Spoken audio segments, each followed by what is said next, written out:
All right, we are now into the fourth and final hour, second segment here. Judge Andrew Napolitano coming up in about T-minus 25 minutes.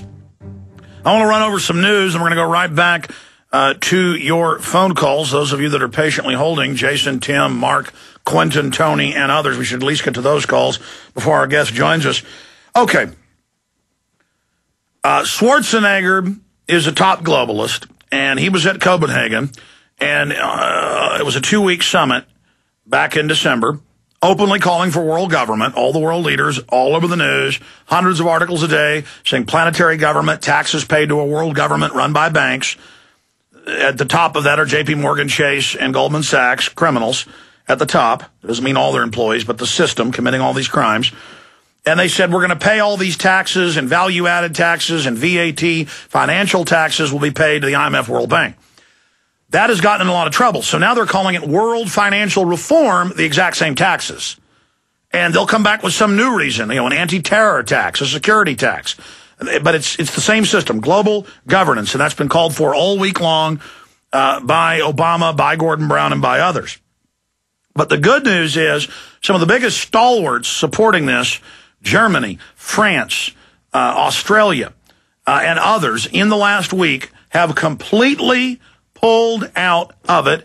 And I'm reading what Sarkozy said, because in a parliamentary election, he almost lost control of the country.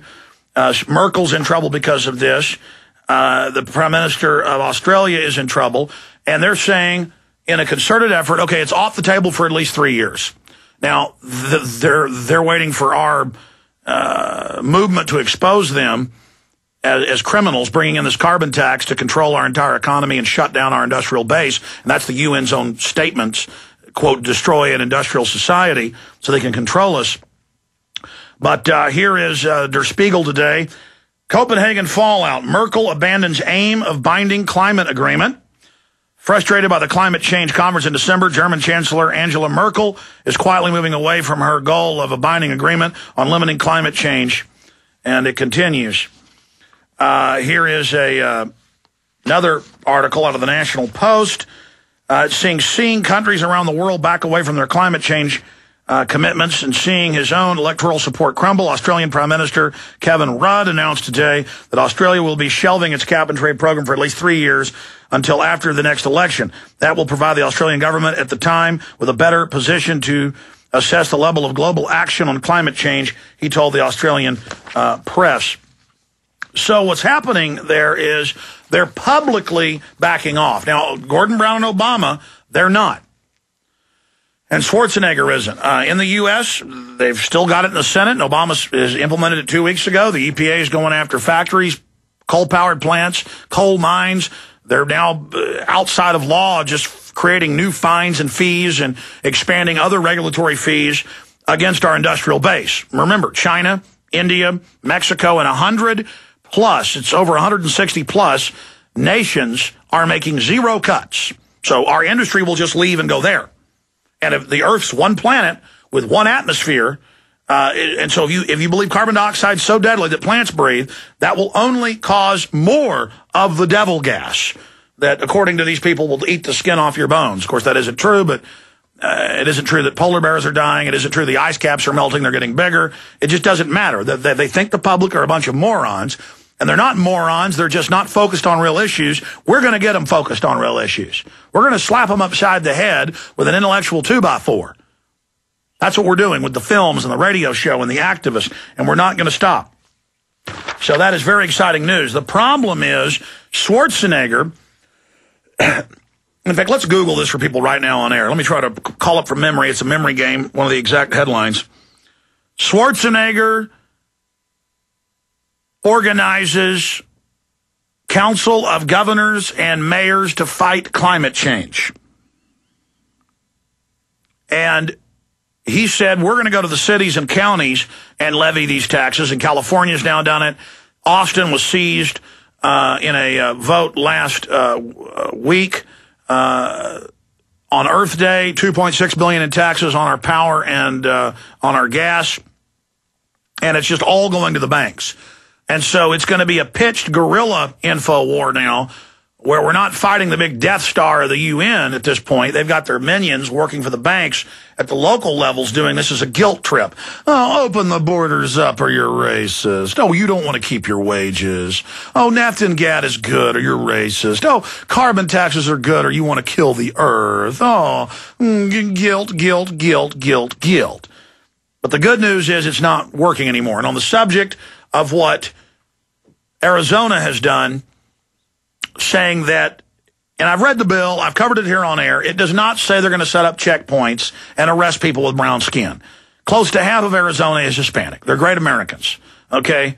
And they know what's going on. That's why in Gallup polls, and some of them are over 80%, most are in the low 70s, of Hispanic Americans want to control the borders. They don't buy the lie that, well, Hispanics don't want, they're not to be amnesty. That's not even true. That's like a mind control thing where everybody agrees man-made global warming's real. The science is settled. No one disagrees. Well, it's settled. All Hispanics want open borders. Yes, they all want the country overrun with poor people that will bankrupt the welfare system and who will drive down the wages. I mean, there's 6+ billion people who want to come to the United States. There's 6.5+ billion people. There's 300 million here. So there's 6.2+ billion people that want to come here. I mean, have you been to a third world country? Do you know what it's like? Believe me, all you people that want open borders, just go to Mexico City. Go to Mexico City and then come back. I mean, it's scary, folks. 25 to 30 million people, dust storms of human feces in the sky, just absolute hell on earth. The country is completely collapsing. And I feel sorry for those poor people down there who are desperate for jobs, who've been driven off their property by the UN biosphere movement. Oh, yes. They were promised they could move north and get maquiladoras jobs on the border. Almost all of those have been shut down, over 90%, because Mexico can't compete with China. Nothing can compete with the billion slaves. So it's a giant implosion. And so Schwarzenegger says that he is now going to have the cities and the counties and the states do it as an act of treason. The UN coming in to our country and circumventing the federal government because we're about to gain control of the federal government. Now, what we have here is something similar, but it's done to defend the republic. Under the 9th and 10th Amendment, if the federal government won't carry out its duties, it's left to the states to defend themselves. And I agree with Andrew Napolitano that this is going to get shot down in court what Arizona's done. But at least because it is the Fed's purview. That's one of the few things they've got the jurisdiction on. But the bigger issue here is that I'm going to ask the judge about this, former federal judge coming up, a real constitutionalist, constitutional scholar. What do you do, though, when the feds won't do their job? So how do you respond to that? Representative wants Arizona immigration law in Texas.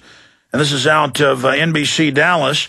Republican Texas lawmaker plans to introduce a tough immigration measure similar to the new law in Arizona, a move state Democrats say would be a mistake. But at least this is showing people that the power is at the state level. Here's another one. Arizona cities consider fighting immigration law. Sanctuary cities. At least, now look, the state is above the city. The city is chartered by the state. And it's none of their stinking business. And the cities, it's unconstitutional for them to go challenge at the federal level. Okay? And they're a bunch of criminals when they do this. It's questionable what the state's doing, but they're doing it out of necessity. And that's in the Constitution and the Bill of Rights, that they have some precedent here. This is out of control. To have the cities of Arizona bucking the legislature. That legislature is elected by the people. That's your boss, okay? Your city was chartered under the state legislature, the state constitution. At least 3 Arizona cities are considering a lawsuit to block the new immigration enforcement bill. The cities include Phoenix, Tucson, and Flagstaff, and it goes on there. Just absolutely disgusting. Continuing, here's another headline out of NBC. Deport children of illegals. And that's what a representative's saying out there. Well, I mean, what do you do when the illegals come across and they have ads in the newspapers on both sides, in California especially and Texas, and it says they call anchor babies. And they wait. They'll even wait till their water breaks. They'll rush across, go into an emergency room. It's all paid for by taxpayer money. And then immediately the whole family goes on welfare, and we get to pay for it. Absolutely. We need to change the laws where we deport these people. I mean, they need to be deported. You can wait till they, you can't turn them away from the hospital. But we're all paying for this. This is why we're going bankrupt. Folks, you want to lose your job? You want to lose your country? You want to go bankrupt? You want to be like Latin America? Listen, this is put up or shut up time. The country is being butchered right now. Okay? And the globalists are doing the same thing in Europe. They're doing the same thing worldwide. They bring in outside groups to then be a voting bloc against the nation. So, absolutely, we have to change that. Does Mexico let you go down there and have a baby and get free health care? Can I, as a U.S. citizen, let's put the shoe on the other foot.